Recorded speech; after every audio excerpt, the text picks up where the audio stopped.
بسم الله الرحمن الرحيم والصلاة والسلام على أشرف المرسلين. Salam alaikum. Bonjour tout le monde. Aujourd'hui, on va voir ensemble un cours sur la transformée en Z.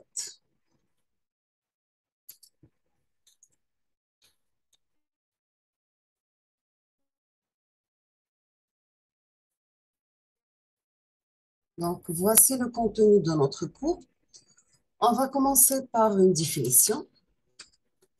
Après, on va voir qu'est-ce qu'une région de convergence, qu'est-ce- quelles sont les propriétés de la transformée en Z, la fonction de transfert et on termine avec la réponse en fréquence. Toujours avec l'introduction, donc nous avons que la transformée en Z, c'est l'équivalent dans le domaine discret de la transformée de la place dans le domaine continu. L'utilisation principale de la transformée en Z est pour le design de filtres numériques. Il y a quelques différences entre la transformée en Z et la transformée de la place. C'est que la transformée de la place produit un plan rectangulaire, la transformée en Z produit un plan polaire. Le design de filtres numériques commence souvent en utilisant la forme classique des filtres, puis en utilisant les techniques mathématiques pour obtenir l'équivalent dans le domaine de Z. Nous avons que la transformée en Z peut être obtenue à partir de la transformée de la place. Là, nous avons la formule suivante pour la transformée de la place. Grand X de S égale l'intégrale de moins l'infini à plus l'infini de X de T multiplié par exponentielle moins ST dt. Sachant qu'il y a des livres qui notent S, d'autres qui notent P. Donc, vous pouvez trouver la transformée de la place au lieu de S, P, C, P. D'accord? S de T, c'est un signal continu. X de S, c'est la transformée de la place. Pour mieux illustrer le concept de la transformée de la place, on peut remplacer l'opérateur S par son équivalent, S égale à sigma plus G de oméga. Si on va remplacer S par son équivalent, on obtient la formule suivante. Donc, X de S égale l'intégrale de moins l'infini à plus l'infini de X de T par exponentielle moins sigma T exponentielle moins G oméga T dt. La partie exponentielle moins sigma t représente un exponentiel décroissant et exponentielle moins g oméga t représente des sinusoïdes. Pour obtenir la transformée en z, on va discrétiser la transformée de la place. On va remplacer x de t par sa version échantillonnée x de n et on remplace l'intégrale par une sommation. Donc, on obtient grand X de sigma oméga qui est égal à une somme pour n varié de moins l'infini à plus l'infini de x de n par exponentielle moins sigma n exponentielle moins g oméga n. Nous avons x de sigma oméga est quand même continu, bien que x de n est discret et sigma et oméga sont des variables continues.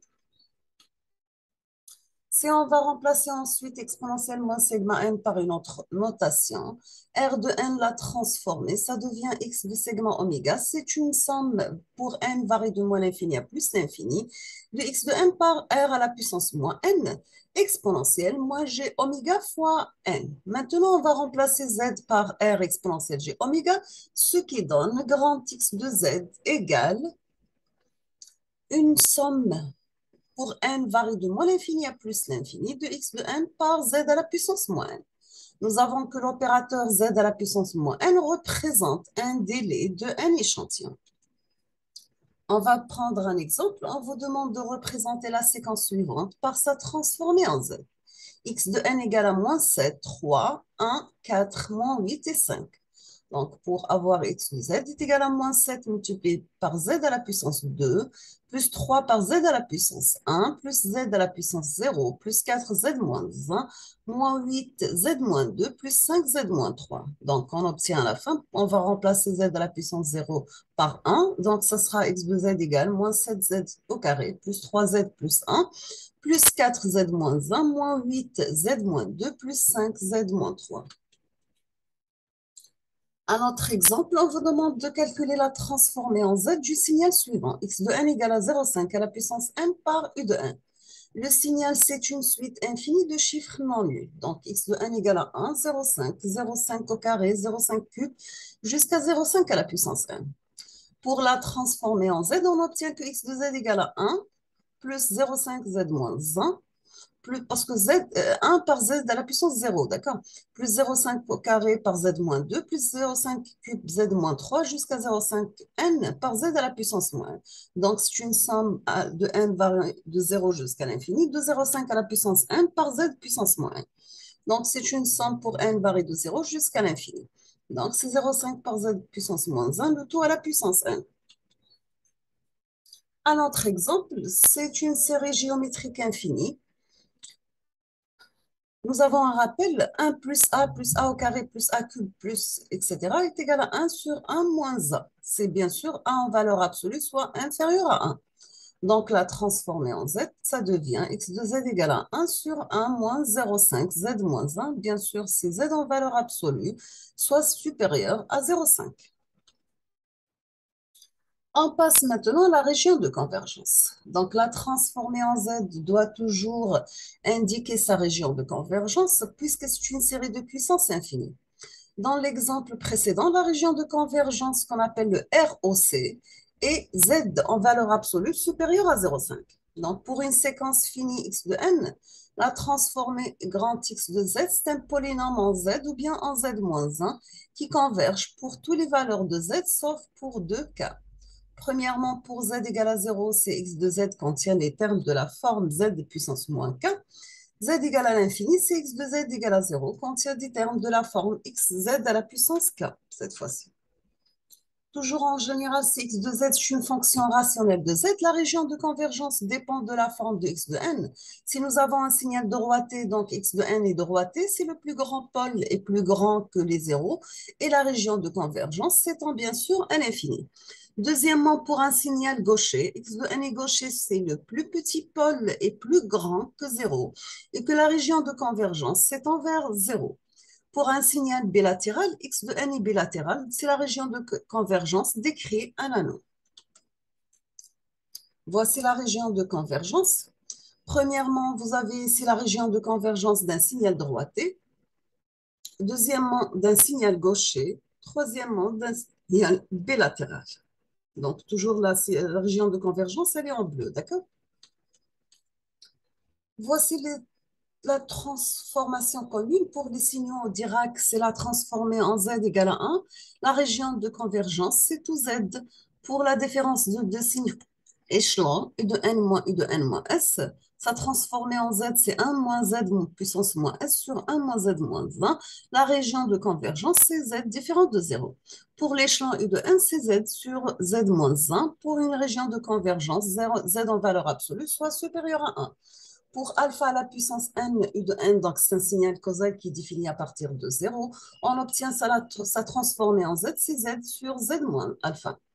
La région de convergence, c'est z supérieur à alpha, en valeur absolue toujours.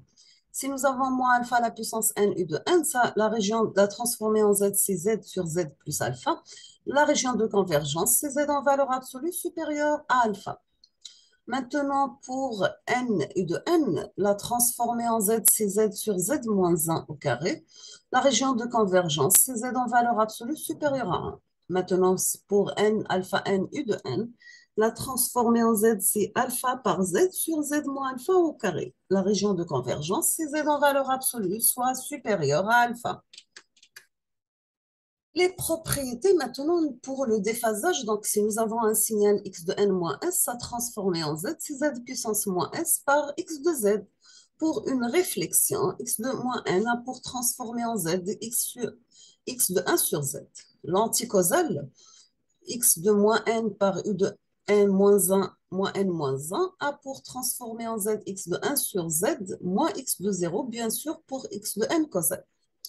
L'échelonnage, alpha à la puissance n x de n a pour transformer en z x de z sur alpha. Multiplication par n, n x de n a pour transformer en z moins z la dérivée de x de z sur z. Multiplication par cosinus, donc cosinus n oméga par x de n a pour transformer en z x de z exponentielle g oméga plus x de z exponentielle moins g oméga divisé par 2 ou bien multiplié par 0,5. multiplication par sinus. Donc, sinus n oméga par x de n est égal à g sinus 0,5 par x z exponentielle g oméga moins x z exponentielle moins g oméga. La convolution, ça devient un produit simple. Il faut domaine la transformer en z. Donc, la convolution de x de n convolue avec h de n est égale à x de z multiplié par h de z. Maintenant, pour la fonction de transfert, comme la transformée de la place, la transformer en z, permet de trouver la fonction de transfert d'un système discret. Nous avons h de z qui est égal à y de z sur x de z est égal à b0 plus b1z moins 1 plus b2z moins 2 jusqu'à l'arrivée de bmz puissance moins 1 divisé par 1 plus a1z moins 1 plus a2z moins 2 plus anz moins 1. Donc, on obtient h de z est égal à k par z moins z1 multiplié par z moins z2 jusqu'à z moins zm divisé par z moins p1 fois z moins p2 jusqu'à z moins pk. Zi sont les zéros et les pi sont les pôles. Maintenant, pour le diagramme de pôle et zéro, comme la transformée de la place, on peut faire un diagramme de pôle et zéro avec la transformée en z, en utilisant un x pour les pôles et 0 pour les zéros. Voici un exemple, soit la fonction h de z suivante, faire le diagramme des pôles et zéro. Vous avez h de z qui est égal à 2z par z plus 1 divisé par z moins 1, moins 1 sur 3, pardon, par z au carré plus 1 sur 4 multiplié par z au carré plus 4z plus 5. Donc, on va utiliser la commande de MATLAB pzmap. Donc, on va mettre le numérateur, c'est la convolution de 0 et 1, 1. P1, l'épaule, c'est la convolution de 1, 0, 0,25 et 1, 4, 5. Déterminant, c'est la convolution de 1 moins 1 sur 3 avec P1. H, c'est la TF, de numérateur, dénominateur moins 1, PZ map H, et on va tracer les limites de notre axe Y entre moins 1,5 plus 1,5. Donc, vous trouvez ici les pôles et les zéros. Donc, nous avons un 0 centré 0, c'est Z égale à 0, Z égale à moins 1. D'accord? Les pôles, nous avons on a deux pôles, 4, 5 pôles. Donc, vous avez 3 pôles qui sont à l'intérieur du cercle unité et 2 pôles qui sont à l'extérieur de notre cercle unité. Pour la réponse maintenant d'un système, la réponse d'un système h de n à une entrée x de n est égale y de n égale x de n convolué avec h de n. La convolution se transforme à une multiplication dans le domaine z. Donc, on obtient y de z égale x de z par h de z. Pour la stabilité, nous avons que la stabilité, c'est un critère important dans le design de système. Un système instable ne répondra pas selon les critères définis et donnera des erreurs à la sortie. Dans des cas graves, des systèmes électroniques instables peuvent endommager des équipements. On doit porter une attention particulière à la stabilité des systèmes. Pour un système causal, les pôles doivent être à l'intérieur du cercle de rayon 1 dans le plan Z pour avoir un système stable. La région de convergence d'un système stable doit toujours inclure le cercle de rayon unitaire. Pour un système H de n, la réponse impulsionnelle doit être absolument sommable, c'est-à-dire la somme de H de n inférieure à l'infini. On passe maintenant à la transformée inverse. Nous avons que la définition formelle de la transformée inverse est x de n qui est égal à 1 sur 2 pi g, l'intégrale sur un contour fermé de x de z par z puissance n moins 1 dz, où le contour représente un contour d'intégration en sens horaire qui renferme l'origine. Il existe des méthodes plus faciles pour la transformer en z, inverse bien sûr. On va commencer par la forme polynomiale. Pour des séquences finies x de z à une forme polynomiale qui donne directement la transformée inverse. Exemple, vous avez la transformée inverse de x de z qui est égale 3z moins 1 plus 5z moins 3 plus z moins 3. Donc, c'est x de 1, c'est 0, 3, 0, 5 et 2. D'accord? Parce qu'on va mettre z à la puissance 0, 1, 2, 3 et 4. Pour une longue division, donc on peut utiliser la longue division pour obtenir la séquence x de z. C'est x de z, c'est une fonction rationnelle. Si le signal est droité, on place le numérateur et les dénominateurs en ordre croissant de puissance de z. On obtient alors une réponse qui a des valeurs décroissantes de z. Bien sûr, si le signal est gaucher, on place le numérateur et le dénominateur en ordre décroissant de puissance de z, c'est tout à fait l'opération inverse d'avant, et on obtient alors une réponse qui a des valeurs croissantes de z. On vous demande de calculer la transformée inverse de h de z qui est égale à z moins 4 sur 1 moins z plus z au carré. On arrange les polynômes en ordre descendant de z, puis on effectue la longue division en supposant que h de n est un signal de roité. Donc, vous avez un exemple ici. Bien sûr, on obtient à la fin h de z est égal à z puissance moins 1, moins 3z moins 2, moins 4z moins 3, etc. Donc, la séquence h de n peut être écrite h de n, c'est 0, 1, moins 3, moins 4, etc. Maintenant, pour l'expansion en partielle, fraction partielle. Il est très similaire à la méthode avec la transformée de la place. On fait la transformée de WZ qui est égale à x de z sur z plutôt que x de z. Et après, on va multiplier z à la fin par z pour obtenir x de z de nouveau. Exemple, calculer l'inverse de x de z égale à 1 sur z moins 0,25 multiplié par z moins 0,5. On va prendre en premier w de z qui est égal à x de z divisé par z. Donc, on aura que w de z égale à 1 sur z fois z moins 0,25 fois z moins 0,5. Donc, c'est égal à 1 sur z plus k2 sur z moins 0,25 plus k3 divisé par z moins 0,5. On trouve la première constante k1 qui est égale à 8 et on va multiplier remplacer z par 0. La deuxième constante k2 égale, on va multiplier z, on va mettre z, on va remplacer z par la 0,25 et on obtient k2 égale à moins 16. La troisième constante K3, on va remplacer Z par 0,5 est égal à 8. Bien sûr, on obtient W de Z, mais la forme de 8 sur Z, moins 16 sur Z, moins 0,25, plus 8 sur Z, moins 0,5. Et si on va faire une multiplication par Z, on obtient que X de Z égale à 8, moins 16Z sur Z, moins 0,25, plus 8Z sur Z, moins 0,5. À la fin, selon la table de la transformée inverse, on obtient que x de n c'est égal à 8 Dirac de n, moins 16 par 0,25 à la puissance n u de n, plus 8 par 0,5 à la puissance n multiplié par l'échelon u de n. C'est quoi une transformée unilatérale? Donc, nous avons que la transformée unilatérale, c'est une transformée pour les signaux causales, x de n égale à 0 pour n négatif. La définition, c'est x de z égale une somme pour k varie de 0 jusqu'à l'infini de x de k par z moins k. Nous avons que la plupart des propriétés vues auparavant s'appliquent à la transformée en z unilatérale. Les propriétés qui changent sont les propriétés de déphasage. On ajoute aussi de nouvelles propriétés, le théorème de la valeur initiale et le théorème de la valeur finale. Pour le déphasage, si nous avons un signal déphasé vers la droite, la propriété c'est x de n-1, c'est z-1, x de z plus x de moins 1. X de n-2, c'est z-2, x de z plus z-1, x de moins 1 plus x de moins 2. X de n moins s, c'est tout simplement z à la puissance moins s, x de z, plus z à la puissance moins s moins 1, x de moins 1, etc. jusqu'à l'arrivée de x de moins s. Toujours avec le déphasage, mais cette fois-ci, si nous avons un déphasage, un signal déphasé vers la gauche. Donc, la propriété xn plus 1, c'est z, x de z moins z, x de 0. Xn plus 2, c'est z au carré, x de z, moins z au carré, x de 0, moins z, x de 1, etc. Donc, jusqu'à l'arrivée de x de n plus s, c'est z à la puissance s par x de z, moins z à la puissance s, x de 0, moins z à la puissance s moins 1, x de 1, jusqu'à l'arrivée moins z, x de s moins 1.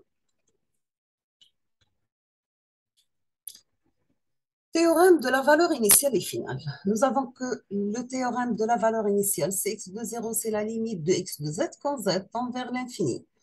Le théorème de la valeur finale, c'est x de l'infini, c'est la limite de z moins 1, x de z quand z tend vers 1. C'est les pôles de z moins 1, x de z sont à l'intérieur du cercle unitaire. Pour la réponse en fréquence, pour obtenir la réponse en fréquence d'un système discret, on va remplacer z par exponentielle g depuis f dans la fonction de transfert h de z. C'est la réponse en fréquence ce domaine temporel de la réponse impulsionnelle h de n. Donc, d'une façon générale, on sépare l'amplitude par la phase HP de F, c'est le module de HP de F, et par la phase phi de F. On va prendre un exemple, tracer la réponse en fréquence de H de Z qui est égale à 1 sur 1 moins 0,5 Z moins 1. La première chose à faire est de remplacer Z par exponentielle G de PF. Donc, on obtient H de Z égale à 1 sur 1 moins 0,5 exponentielle moins G de PF. On trouve l'amplitude et il faut séparer les parties réelles et imaginaires. Donc, H de Z égale à 1 sur 1 moins 0,5 exponentielle moins G de PF qui est égal à 1 divisé par 1 moins 0,5. L'exponentielle, on va remplacer par cosinus plus G sinus. On va trouver l'amplitude, c'est la racine de la valeur réelle au carré plus la partie imaginaire au carré. Donc, c'est la racine de 1 sur 1 moins cosinus de πf plus 0,5. La phase, c'est arc tangente, la partie imaginaire sur la partie réelle. Voici un exemple. H égale TF de 1, 0, 1 moins 0,5 et moins 1. On vous demande de tracer le diagramme de Bott. Voici le diagramme pour l'amplitude et pour notre phase. On passe maintenant à l'analyse des systèmes. Nous avons que la transformée en Z unilatérale, c'est un outil utile pour analyser des systèmes linéaires invariants dans le temps qui sont décrits par des équations de différence ou des fonctions de transfert. La solution, elle est plus simple dans le domaine Z parce que la convolution devient une multiplication. Pour obtenir la réponse dans le temps, il faut faire la transformée inverse. Maintenant, pour les systèmes définis par une équation en différence. Pour un système défini par une équation en différence, il faut transformer l'équation en différence en utilisant les propriétés de la transformée en Z et on va appliquer les conditions initiales. Après, on va calculer la transformée inverse par fraction partielle. Voici un exemple. On vous demande de résoudre l'équation en différence y de n moins 0,5 yn moins 1 qui est égal à 2 par 0,25 n u de n. Bien sûr, avec y de moins 1 égale à 2. Donc, si on va faire le passage au domaine Z, on obtient y de z moins 0,5 z moins 1, y de z plus y moins 1 est égal à 2z sur z moins 0,25. On obtient par utilisation de fractions partielles y de z sur z égale à moins 2 sur z moins 25 plus 3 sur z moins 0,5. À la fin, on fait la transformée en z inverse pour avoir y de n qui est égal à moins 2 par 0,25 à la puissance n plus 3 par 0,5 n fois l'échelon u de n.